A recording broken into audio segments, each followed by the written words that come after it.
He said something so powerful at 17 years old, it sunk deep into my subconscious mind and essentially changed the entire trajectory of my life. I'm going to read to you precisely what Stokely Carmichael said on that summer day, 125th Street and Lenox Avenue, right down from the Apollo. This is what he said. He said, "No black person in this world makes any advancement solely based on his or her talent or worth. All individual advancement is based on mass struggle, that we make no progress in this world without shedding our blood. Thus, your advancement and success does not belong to you. It belongs to the people. And if you do not use your success or advancement for the benefit of your people, it is a betrayal of the people who shed their blood for you." Hey more people, Gracie here once again. Welcome back to the channel. I am hoping that from wherever you are watching this from, you are doing alright and God has protected you and preserved you very well. If you continuously give support to the channel, thank you so very much. That really means a lot to me. Today we have an interesting conversation that has literally become a song to the Black community, which is Black unity. And when I speak about Black unity, I'm not just talking about it in regards to people in the Americas or people in the West, but rather globally. This is very, very close to our hearts and very important to us as a people. And often a time when we speak about this, so many people come out to say that this is a dream that will never come to pass. And also so many people come out to label Pan-Africanism as something or an organization that has, African extremists, haters, and people that just are full of hate. At the back of my mind, I always have questions like, who brainwashed us to think the way we think, that our unity can never be achieved? Because if we look at our history, we have always been a community of one people that have worked together. But there's definitely something that happened to rob us of this. And the speakers in these clips that we are going to be reacting on, they stress important things, and I want us to pay attention as we will be watching them. I'm sure that these are going to be beautiful reminders of what we as a people need to be working on, and to let love drive us, because this can still be achieved. I still believe that we are not too far gone for us to get together and unite again. But let's watch these clips together. We'll definitely come back and talk about it. I was running the streets of Harlem, New York in 1962. And there was a young man on the corner that was attracting attention. He was literally on a soapbox speaking.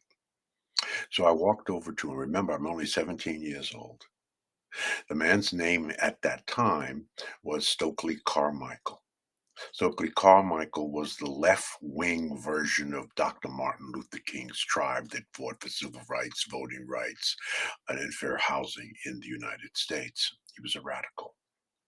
And he said something so powerful at 17 years old, it sunk deep into my subconscious mind and essentially changed the entire trajectory of my life. I'm going to read to you precisely what Stokely Carmichael said on that summer day, 125th Street and Lenox Avenue, right down from the Apollo. This is what he said.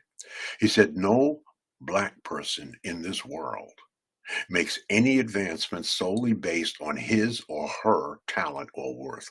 All individual advancement is based on mass struggle, that we make no progress in this world without shedding our blood. Thus, your advancement and success does not belong to you. It belongs to the people. And if you do not use your success or advancement for the benefit of your people, it is a betrayal of the people who shed their blood for you." Now, I heard that as a 17-year-old. Stokely Carmichael, who later changed his name to Kwame Ture, married the beautiful Miriam Makeba, okay, and moved to South Africa. So that infected and affected my worldview. The Nobel Prize winning author Toni Morrison said it differently. She said the same thing but differently. She said, if you are free, you need to free somebody else. If you have some power, then your job is to empower somebody else. The great African-centric scholar, Dr. John Henrik Clarke, born and raised in Harlem, was the mentor to Malcolm X. He said it very simply. He said the same thing, but simpler. He said, take what you do best and do it for your people. Well, that is absolutely correct. We must do it for our own people. Why? Because too many of us, not all of us, rely on what is called cognitive bias to make our decisions, as opposed to critical thinking. Cognitive bias is a systematic thought process caused by the tendency, my brothers and sisters, of the human brain to simplify information processing through a filter of personal experiences and preferences. In other words, it's not a really informed decision. Critical thinking is the intellectually disciplined process of actively and skillfully and conceptualizing and applying and analyzing and synthesizing and or evaluating information gathered from or generated by an observation experience, reflection, reasoning, analysis, effective communications, and you use that as a guide to your belief and to your actions. We must all become critical thinkers, and we have the capacity to do that. We are God's first people. We were building pyramids and solving complex engineering problems when other cultures were living in caves, eating each other in the Caucasus Mountains. And that's an anthropological fact. That is not cognitive bias. So we must fix whatever situation we are in, wherever we are. We must fix this. Let me say that a different way. We are all drinking from wells that we did not dig, that we are standing on the shoulders of giants. The African bourgeoisie is the most corrupt bourgeoisie in the world.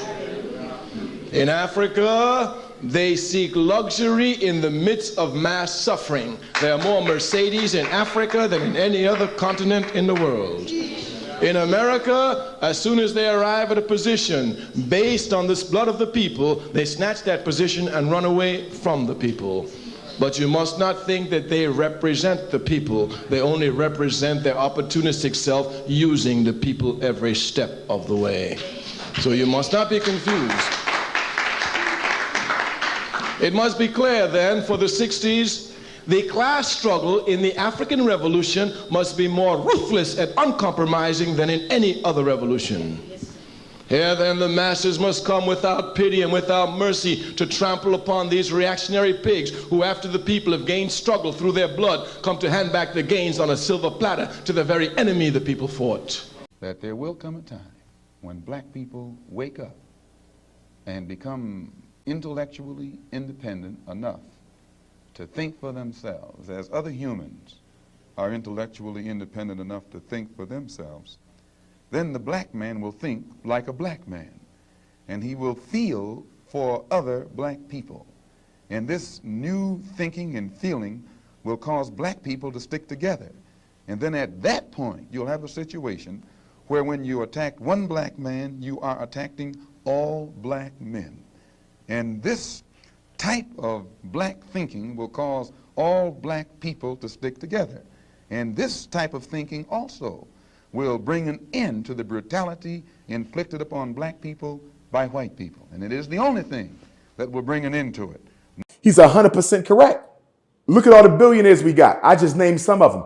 Can you name a single institution, relevant institution? Not a barbershop, not a restaurant. Nothing against barbershops and restaurants. We need them. But nobody's not going to die if they don't eat at a restaurant or get their hair cut. You understand? The critical institutions are the banks, the supermarkets, the hospitals, the schools, the manufacturing and the distribution. Every people needs those. Like Garvey said, when you go to the European race, they finance each other. You go to the Mexicans, they finance each other. You go to the Arabs and the Chinese, they finance each other. They're rich people finance the people on the bottom.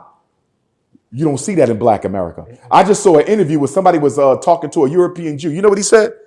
He said, the reason Jewish people celebrate their billionaires is because they know when one of us becomes a billionaire, several of them are going to become millionaires automatically. You see that? If he's rich, I know I'm getting a piece of it.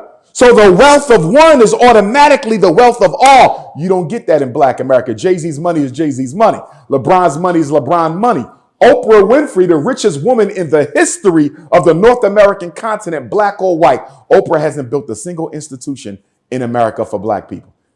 Nothing would be more embarrassing than if Oprah Winfrey leaves this earth. And I wish nothing on her because I love the sister. But when she goes to her ancestors, she's going to leave probably one of the biggest estates in human history. And you never use none of that money for your people during your lifetime. All these celebrities we got, they don't do nothing. What are we celebrating right now? 50 years of hip hop. This whole year has been a celebration of 50 years of hip hop, and nobody has had a conversation yet. Has hip hop benefited the black community? Overall, has this been a plus or has this been a minus? Now let's go to the institutions. Hip hop is the most influential musical form in the world right now. 50 years. It is a multi-billion-dollar industry, of course, dominated by European Jews. But yet and still, many of these artists are very wealthy. Not a single institution has come from hip hop in 50 years. Am I supposed to ignore that?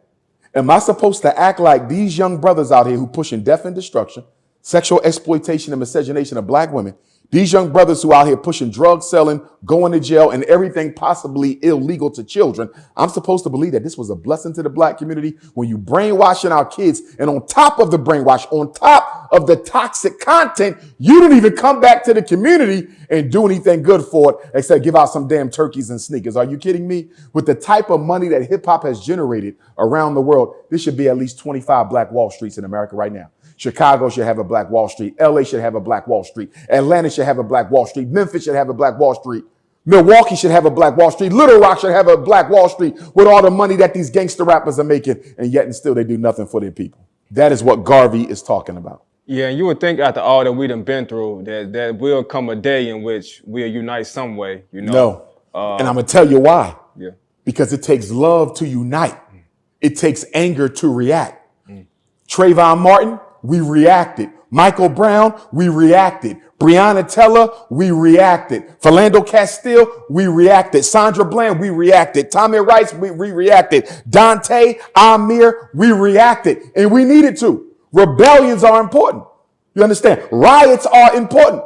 Revolutions are better. You know why we never get to the point of revolution?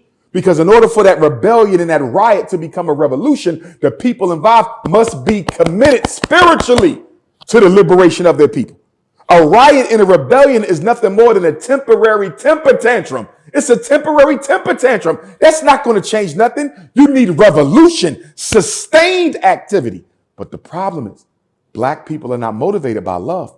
We're motivated by anger. And that's why you only see us get political when white people piss us off. If white people ain't pissing us off, we could care less what white people do to us. But when you piss us off, like taking the life of one of our loved ones, which should piss us off, the point that I'm making, before they killed your loved one, we should have already been police in our own community so nobody has to call 911 in the first place. You see how that goes? See, love, when you love your people, you build and do for them before there's a crisis. You see how that goes? When you taking care of your child, you educate them because you know they're going to need it later. You feed them because you know if you don't, they will get sick later. You're going to teach them who they are because if you don't, they're going to be brainwashed later. Because you love that child, what do? You solve problems before they even show up.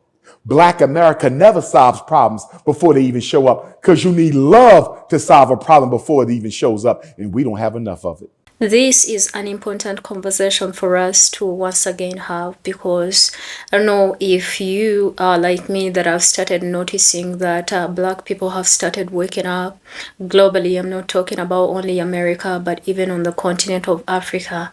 And all of these people are fighting for one thing. You realize that you do have a lot of Africans that are saying we want one Africa, and they want to get rid of all the puppets and people that have been exploiting them. And one thing that I do realize about us as Black people is that we can easily be distracted by just small things. Anything happens and literally takes our focus on what we really need. Someone can throw crumbs at you, and then all of a sudden, of course I understand the frustration and how people desperate are to change their lives. So that plays a role into why Black people can easily be distracted with just small things. Dr. Uma spoke about, the hip hop industry and how people have literally tried to make a name for themselves and how they have managed to make money for themselves, and that money blinds them to think of themselves alone, but not anybody else. And I think you realize these are facts, that if some of these artists and people, big people in the Black community that have money, the moment they make it out, they forget the people that supported them. They leave the communities where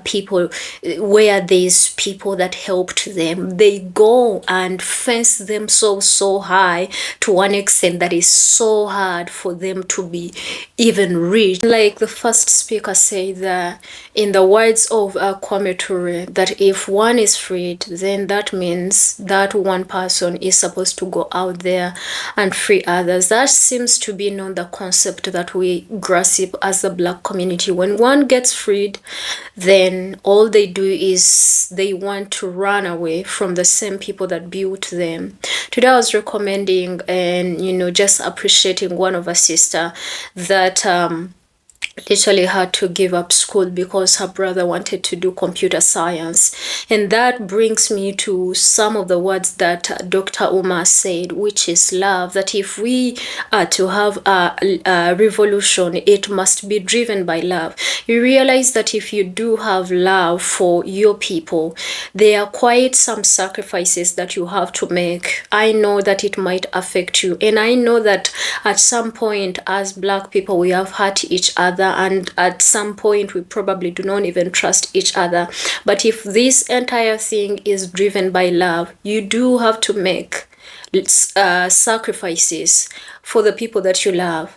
And this is not something new that we even have to be told. We do have people that have made sacrifices for the Black community. We do have people like Martin Luther King. We do have a lot, Patrice Lumumba. We do have the Nelson Mandelas. We do have a lot of Black heroes that have laid a foundation for us. And I don't know what they think and feel when they look at how we are tearing each other and how we are literally focusing on things that do not matter, how we can easily be distracted by the crumbs that are thrown at us instead of us, being focused. And I think often a time we think that making it in life, especially the Black bourgeoisies, they feel like them making it in life and having a certain level of privilege makes them one of them palm-colored people. Unfortunately, that's not true, because they will never look at you as one of their own. It takes only just one incident for them to remind you who you are. And I think you should look at what the PDDs are going through right now, and a lot of Black people that have gone through this. So I think it is high time that you know who your real people are. The same people that made you, the same people that supported you, the same people that pushed you to where you are. Those are your people, because regardless, they have seen you rise. And even when you fall, ask yourself when you fall, who is going to catch you? Because these are questions that we should have. These are conversations that we are supposed to be having and not even shy away from them. That if these people fall on the ground, who is going to catch them? So we've always been a community of people. We've always supported each other. I've seen a lot of Black people literally pushing girls and boys in the community, taking them to, to school to make sure that they achieve a beautiful career so that these kids could come back in the community and serve. And this is what other communities do. I think another thing that I realize about the Black bourgeoisies, or the elites and stuff like that, for the most part, when they make it in life, even if they would like to come back to their people, what they would rather do is they want to become the new oppressors, because they feel like now they have a bit of power, therefore they can control someone. If you have been in a position of oppression and someone has oppressed you, why would you feel like this is something fun to do to your own people? In fact, because what happens is that they don't want to do it to anybody else, but rather they still want to do it to their own people. We have seen it with people that have been sellouts. They literally come back and they front the agendas and the things that the oppressors want to push in the Black community. So that's something else that needs to be discussed.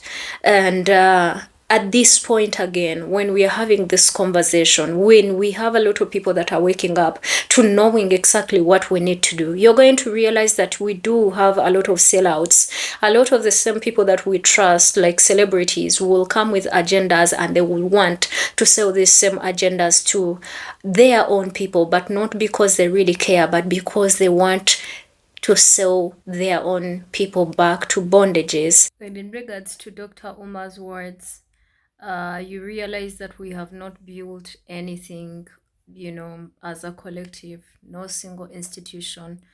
And there's a brother that came out recently to ask, what do Black people own? What do Black men control? Because even when you look at hip hop, it's not something that Black people control. It's literally controlled by someone else. So you realize that people benefit off your own efforts. We do talk about how everyone robs from us, but again, I mentioned that we can easily be distracted because someone throws just something very small, crumbs, and then you realize that we run away and we sell our own.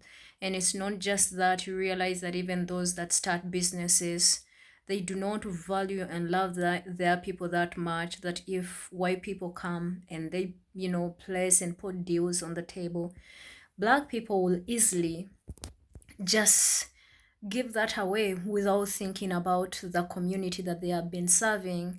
You've seen these things, and I think this is not something new. So basically, we have to ask ourselves, what do we control? What do we control? And indeed, there's nothing that we control. Rather, we love to consume and consume and consume. And when we see those that are upcoming, sometimes also, I feel like we are our own enemies when we are discussing this, when we are discussing unity. Sometimes we become our own enemies. Sometimes we are the same people that kick our own in the butt when they are rising. I think you see how the great leaders and role models and the heroes in the Black history were literally backstabbed by a lot of Black people. So I think this is something that we need to work on. Be like, oh, we are dominating the athletics and all of that. We are dominating hip hop, but are you controlling it? There's a difference between dominating and controlling, because you can be the one to do this because nobody else can do it as you can do it. You are talented and you are created that way. Therefore, other people are going to use that at their advantage and they will suck money out of us. But you realize that we easily put money into the pockets of others when we are not focusing on putting money into our own. I think this is something to watch out for, that when we are looking at unity, then we need to know that some of the people that are we want them to come back to the community. They have been corrupted by power. Some of them have been corrupted so bad that they are too far gone, that they cannot see the misery and the suffering and the pain of their own people. I noticed something that is very important that Dr. George mentioned, which is literally the same thing that Dr. Umar mentioned, which is cognitive biases. That you realize we as a Black community, we act and react sometimes and form decisions according to our feelings there and then. So we do have the rage, we do have the anger, but they have to upset you to cause you to react. And for the most part, whenever we react in anger because they have upsetted us or aggravated us, for the most part the decisions that we make in that situation are really not the best decisions. And that way we make uncalculated moves, and for the most part these moves really do not last because we reacted according to a certain situation that upsetted us. But you have to ask yourself that when you react the way you react, is that gonna solve the long lasting or the things that have been happening for decades, or is just gonna help to silence what just happened? And then when it looks like you've gotten a little bit of a solution, then you will go back to just doing what you've been doing, and you completely forget that the oppression that your people go through is not just ended. It's just that probably you've attracted attention of other people, but then when you attract attention, then what are you going to use that attention for? And I think we can use that attention for so many things, but often a time we easily, the moment we catch and grab the attention of people, we think that's it and it's done. And just like that, most of our causes have died, and all the so-called revolutions die like that because we think we have attracted attention of people and then that's it. But no, that's not it. And I think that's what other communities do better, that even when they attract attention, they never get silent. You think about what is happening in Palestine. They have literally grabbed the attention of everyone else, but are they silent yet? No, they are not silent yet. For us, when you try to probably speak about Congo and many people come on and be like, oh my God, yes, free Congo, free Sudan, free all of that, that is gonna happen for just one moment, and then it will die out. And I think we also love bandwagon, that we go with what is trending. We are the only community that goes with what is trending, but really not rather the things that are affecting us. So if it is a trend to say free Palestine, you will see all of us jumping on that. And when we are seeing what is probably happening to our community, will be like, justice for Sonia Massey, justice for this one. But our people continuously get deleted. Each and every other day there's someone that gets deleted. But it's like, I don't know, for some reason we just leave the fire to die down. And I think the solution to this is we don't need any ceasefire. This is something that continuously needs to go on, just like what other communities, the Asian community do that, the Arab community do that, the Jews do that, the white people do that. And we who are at the the below margin of oppression, we find like we easily give up, we easily get distracted. So again, cognitive biases and us making decisions that influenced by our emotions about the things that are happening there. And then I think that's something that we really need to change. I hope that all of us understand that this is a beautiful reminder to all of us, and this is what we need in this period where our adversaries are exposing themselves and they are showing distaste and dislike and pure hate towards us. I think this is a beautiful reminder that we do have people that laid foundations and we have to continue from there. It's not that we are starting from scratch. No, it is it is evident that with the foundations that were laid, this is something that can be achieved. This is not something that is a myth. It can be achieved as long as we are all devoted to, you know, creating a change. But otherwise, guys, what do you think? I want you to put your thoughts in the comment section, and please subscribe to the channel if you have not. I will definitely see you in another amazing video.